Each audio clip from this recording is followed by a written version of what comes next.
अस्सलाम वालेकुम व्यूअर्स, कैसे आप सब लोग। आई होप आप सब खैरियत से होंगे। मैं हूं डॉक्टर जी दानिश, आपको हमारे चैनल के ऊपर खुश आमदीद। Welcome to my channel. आज हम बात करने जा रहे हैं बुखार के ऊपर, टाइफाइड बुखार के ऊपर। टाइफाइड बुखार क्या है, टाइफाइड फीवर क्या है, ये किस हद तक ख़तरनाक है और इसके अंदर कौन सा बैक्टीरिया जो इन्वॉल्व होता है जिसकी वजह से ये टाइफाइड होता है, और ये किस मुकाम पर जाकर होता है और बॉडी के अंदर किन चीज़ों को जो है डैमेज करता है और इसकी पेचीदगियाँ क्या हैं, ये किस हद तक ख़तरनाक है। तो इसको हम जानने की कोशिश करेंगे और इसका होम्योपैथिक में बेस्ट इलाज क्या है, तो वो भी हम इंशाल्लाह ट्रीटमेंट बताएंगे आपको।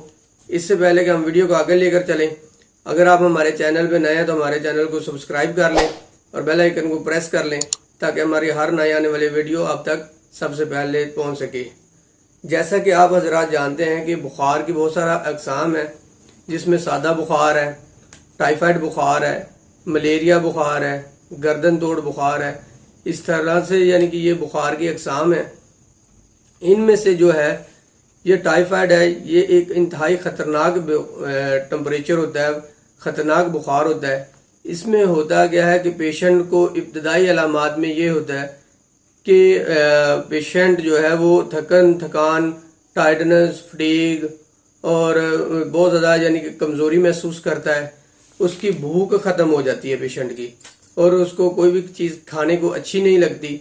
इसके साथ साथ उसके जिस्म में दर्दें रहती हैं, हल्का हल्का बुखार रहता है और ऐसा भी होता है कि एकदम से बुखार तेज़ हो जाता है, जैसे 104, 105 तक चला जाता है बुखार। और एकदम से ऐसा भी होता है कि बुखार जो है, पेशेंट को बुखार हुआ एकदम तेज़, थोड़ी देर के बाद पसीना आया और बुखार जो है वो ख़त्म हो जाता है। तो इस तरीके से ये टाइफाइड बुखार होता है। हम जानने की ये कोशिश करते हैं कि इसके अंदर कौन सा बैक्टीरिया इन्वॉल्व होता है। टाइफाइड बुखार के अंदर जो है वो एक बैक्टीरिया जिसका नाम साल्मोनेला टाइफी होता है।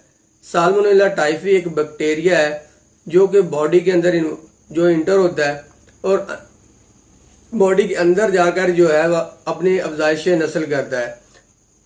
ये जो साल्मोनेला टाइफी बैक्टीरिया है ये पखाने के रास्ते खारिज होता है, और जो लोग पखाना जो है वो जिनका घर का निज़ाम जो है या अपने इर्द गिर्द के निज़ाम में जो माहौल की आलूदगी है उसकी वजह से जो मक्खियाँ होती हैं या बहुत सारी गंदगी वाली चीज़ें होती हैं, तो वो जब उसके ऊपर बैठती हैं और वो जब आकर इंसान के मुंह के ऊपर बैठती हैं या इंसान के खाने में बैठती हैं, तो इस तरीके से वो जो है बैक्टीरिया मुंह के रास्ते से इंसान की बॉडी में दाखिल हो जाता है। और सबसे पहले जब दाखिल होता है तो वो मैदे के अंदर चला जाता है। साल्मोनेला टाइफी बैक्टीरिया मैदे से जो ये बैक्टीरिया जो है खून के अंदर शामिल हो जाता है, ब्लड के अंदर शामिल हो जाता है और वहां से ये चला जाता है गाल ब्लैडर के अंदर, जिसे हम पित्ता बोलते हैं। ये पित्ते के अंदर चला जाता है, वहां से जो है ये अपनी अफजाइश नस्ल करता है, वहां पे अपनी जनरेशन को बढ़ाता है और उसके बाद जो पहला हमला करता है उसको हम ये कहते हैं कि इसका जो है सबसे फर्स्ट हमला जो होता है वो जाकर जो स्मॉल इंटेस्टाइन होता है, छोटी आंत होती है, वहां पे जाकर ये छोटे छोटे जख्म बना देता है और वहां पे जाकर इन्फेक्शन हो जाती है और इस तरीके से जो है ये बुखार की कंडीशन पैदा हो जाती है। और इसके साथ साथ ये जब बुखार होता है यानी कि ये जब जख्म करता है, अगर ये इसका इन टाइम अगर प्रॉपर इलाज ना किया जाए तो इसकी वजह से जो इंटेस्टाइन होता है, जो छोटी आंत होती है, उसके अंदर जो है छोटे छोटे जो सुराख हो जाते हैं, जिसकी वजह से जो है सुराखों के रास्ते से जो है फ्लूइड जो होता है वो पेट के अंदर दाखिल होना शुरू हो जाता है, जिसकी वजह से होता यह है कि पेशेंट का पेट फूलना शुरू हो जाता है। यानी कि ये इस हद तक ये खतरनाक बैक्टीरिया है और इसी तरीके से ये दोबारा से जो है वो पखाना के रास्ते खारिज हो जाता है। इसका जो दुरानिया है, जब ये बॉडी के अंदर दाखिल होता है और बॉडी के अंदर दाखिल होने से बीमारी की अलामात पैदा करने तक 10 से 14 दिन 10 से 14 डेज तक इसका जो दुरानिया है ये अपना यानी कि बॉडी के अंदर जो अमल शुरू करता है, तो ये 10 से 14 दिन तक का इसका दौरानिया होता है। 10 से 14 दिन तक जब तक ये बॉडी में पड़ा रहता है, उसके बाद ये इसकी अलामात आना शुरू हो जाती हैं। तो यानी कि ये इस हद तक ख़तरनाक बीमारी है। कदीम ज़माने में इसकी वजह से 70% जो है अमवात भी वाक़या होती रही हैं, लेकिन अब मौजूदा सूरत यानी कि दौर में इसका बहुत अच्छे से इलाज है, बहुत अच्छे से जो इसकी ट्रीटमेंट की जाती है। एलोपैथी में बहुत ज़्यादा जो है इसके तरीक़ाकार है इलाज के, लेकिन होम्योपैथिक में बेस्ट इलाज है, जबकि एलोपैथी के अंदर इसका इलाज कंप्लीट और मुकम्मल नहीं है। उसके अंदर 10 से 14 दिन की जो है वो एंटीबायोटिक्स दी जाती हैं, हैवी प्रेंसी दी जाती है, जिसकी वजह से ये बैक्टीरिया दब जाता है, ख़त्म नहीं होता। और इसके लिए जो टेस्ट करवाया जाता है, विडाल टेस्ट होता है।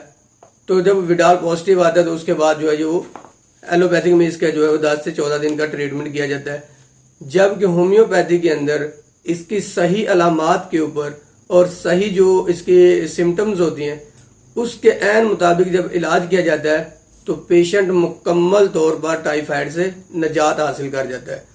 तो अगर पेशेंट को टाइफाइड पॉजिटिव आ गया है तो उसके लिए होम्योपैथिक में बेस्ट मेडिसिन कौन सी है, लेकिन ये मैं आपको बता रहा हूँ ये इब्तदाई मेडिसिन है और हर पेशेंट की अलामात के मुताबिक मेडिसिन चेंज हो जाती हैं। इसलिए ये जो मैं मेडिसिन बताने जा रहा हूँ ये इब्तदाई मेडिसिन है और इसके अंदर ये जो अलामात मैं बताऊंगा इसके मुताबिक अगर किसी पेशेंट को टाइफाइड बुखार है तो ये मेडिसिन इस्तेमाल करे, इंशाल्लाह इससे जो है वो उसका टाइफाइड बुखार मुकम्मल तौर पर ख़त्म हो जाएगा। इसमें होता क्या, पेशेंट को बहुत ज़्यादा कमज़ोरी होती है, पेशेंट जो है कोई भी सवाल करे मुकम्मल तौर पर जवाब देता है और गनूदगी की हालत में रहता है, बहुत ज़्यादा वीकनेस होती है, बहुत ज़्यादा यानी कि उसके जिस्म में कमज़ोरी होती है, बात करना पसंद नहीं करता। तो इस तरीके से अगर पेशेंट को मसला दरपेश हो तो ऐसे पेशेंट के लिए आर्निका मोन्टीना ये मेडिसिन है, 30 में आपने लेनी है और 10-10 कतरे इसके आपने हर 4-4 घंटे के दौरानिए से आपने ये दुराते रहना है। इसके जो है साथ बप्टेशिया की जो भी मेडिसिन है ये भी इसके साथ अलामात जो मिलती जुलती हैं और उसके अंदर ये होता है कि पेशेंट जो है गनूदगी की हालत में रहता है, कमज़ोर और वीकनेस उसको बहुत ज़्यादा होती है। लेकिन एक उसके अहम अलामात ये है कि जब भी पेशेंट को कोई सवाल करे तो वो मुकम्मल जवाब नहीं दे पाता और इसी हालत में उसको दोबारा गनूदगी वगैरह हो जाती है। तो अगर ये कंडीशन है पेशेंट में तो ये आप कम्बिनेशन दें आर्निका और बप्टेशिया का, तो इंशाल्लाह इस मेडिसिन से उसका टाइफाइड बुखार बिल्कुल दुरुस्त हो जाएगा। और टाइफाइड की अलामात हर पेशेंट के अंदर टाइफाइड की अलामात मुख्तलिफ होती हैं, उसके मुताबिक उसकी मेडिसिन चेंज हो जाएगी। अगर ये अलामात पाई जाती तो ये मेडिसिन आप इस्तेमाल करवाएं, इंशाल्लाह टाइफाइड से मुकम्मल निजात हासिल हो जाएगी। ले इजाज़त दीजिए, खुश रहें, खुशियाँ बांटिए। अल्लाह हाफिज़।